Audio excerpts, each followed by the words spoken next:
Құрметті оқырман, менің өмірімнен қандай да бір сабақ алсаңыз, өмірімді баяндағандағы мақсатымның орындалғаны деп білем. Ендеше тыңдаңыз. Мен бала күнімнен тіл алғыш, ақылды бала болып өстім.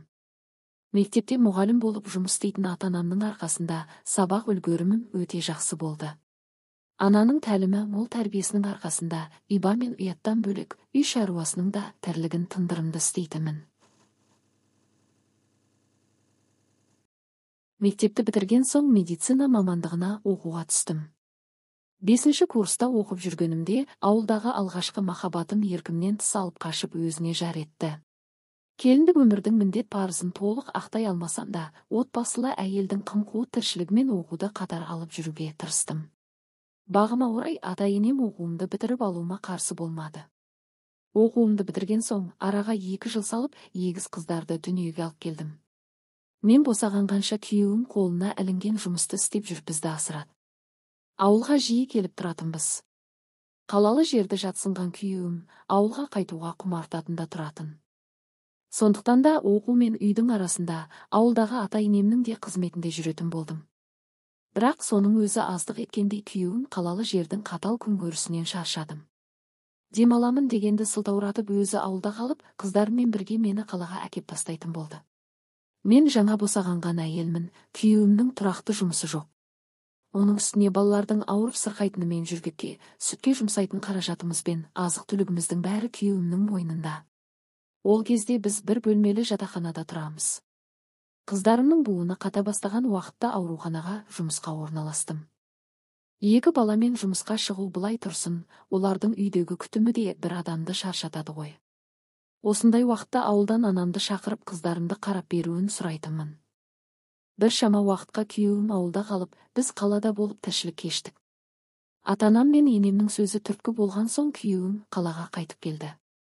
Бірақ менің жұмысқа орналасқаным сылтау болды ма, әлде 2 жылдан бері бір отбасын асыраймын деп күні-түні жұмыс істеп қажыды ма, күйеуім кірген жұмысынан әр түрлі сылтау айтып шығып кете беретін болды. Өзі жұмыс істемеген соң, менің тапқан жалақыммен 1 жыл жан бақтық. Отбасы болған соң күйеуімнің қай қылығына болса да, сабырлық танытып көзге ілмеуге тырыстым. Менің жұмысқа шыққандағы мақсатым балалар өскенше 2 жақтап жұмыс істесек пәтер алармыз. Тұрмысымыз түзелер деген ой болатын. Алайда мен жұмысқа шыққан соң күйеуімнің бірігіп табыс табуға, ымырамен тіршілік кешуге құлқы болмады. Бірде балалардың жылағаннан шаршағанын айтса, бірде менің анамның үйде болғанынан қысылып, еркін тыныстай алмай жүргенін айтып үйге түнделетіп келетін болды. Осы кезде ішімдікке әуестене бастады. Әрине, ішкен күндері үйге келмей қалады. Мен бір түн үйде болсам, 2-ші күні түнгі ауысымда жұмыс істеймін. Тамағы тоқтық, уайымы жоқтық аздырар адам баласын дегендей, күйеуім уайымсыз достармен қыдырып, ішімдікке көңілі көтеріліп, өзімен өзі мәз боп жүрді. Ол мұндай әдетті көбейтті. Тіпті өзінің ішіп жегеніне қыдырып, жүріп тұрғанда өз қалтасына ақша да шығармайтын болды.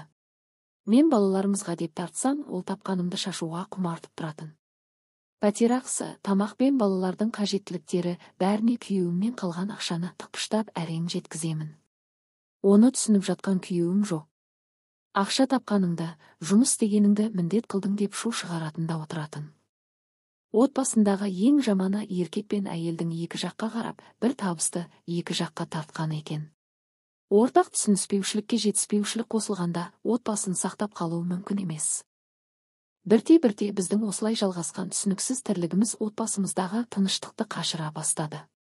Түнгі ауысымнан шаршап келсем, ішіп алған күйеуім қарсы алатын. Сұрағаны ақша. 1-2 рет ақша жоқ дегеніме сенбей анамның көзінше жұлқылап, жұдырықтап алған еді. Тіпті жатым бөлмедегі төсек арасын, киімдерімнің қалтасын тінтіп ақша іздейтінді шығарды. Сұмдық ай десеңізші. Анамнан ұялатын болдым, намыстанатынмын. Ал ол ұялмайды. Анамның көзінше тағы 1 рет қол көтергенде, одан әбден мезі болғанымды түсіндім. Бұлай өмір сүру мүмкін емес еді. Сабырға шақырған анамның да сөзін құлаққа ілмей, күйеуімді ауылға қудым. Ажырасатыным туралы айттым. Бақыты былай тұрғанда тыныштығы жоқ отбасылық өмірімді өксікпен өткізіп, өзімді қорлағанша қанша қиын болса да, күйеусіз қалғаным жақсы ғой. Осындай оймен ажырасамын деп бір шешімге тоқтадым. Расында да күйеуімді бағамын, асыраймын, бәріне көнемін, ал ол мені ақша тауып бермедің деп таяқтайды.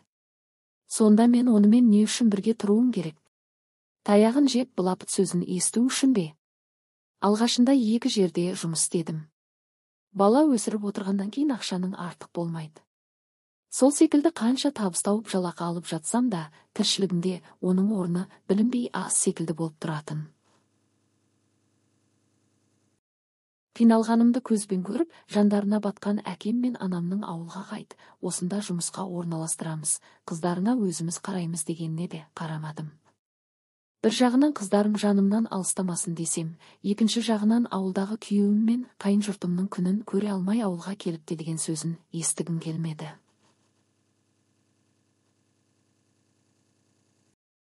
Жастығым жасқа толса да, өмірден жасымай барлық қиындыққа төтеп беріп, өз балаларымды өзім жеткіземін деп намысқа тырысып бақтым.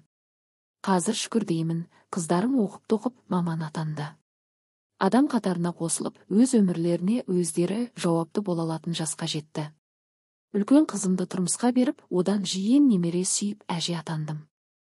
Жалғыз қалдырмай жанымда болып, асты үстіме түсіп қарап отырған кіші қызым бар. Менің қазіргі бар уайымым осы кенже қызымның болашағы. Жасым 50-ден асты. Осы уақыт аралығында сөз салған, көзі түскен ер азаматтардың бәрін елемеуге тырысып, қыздарымның тағдырына алаңдап, ешқайсысының ұсынысын қабыл алмаған едім. Қазір соным бекер болды ма деймін. Басымнан өткен қиыншылықтардың бәріне төтеп беріп, намысшылдығым мен табандылығым мен жеңе біліп осы күнге жеткеніме қуанамын.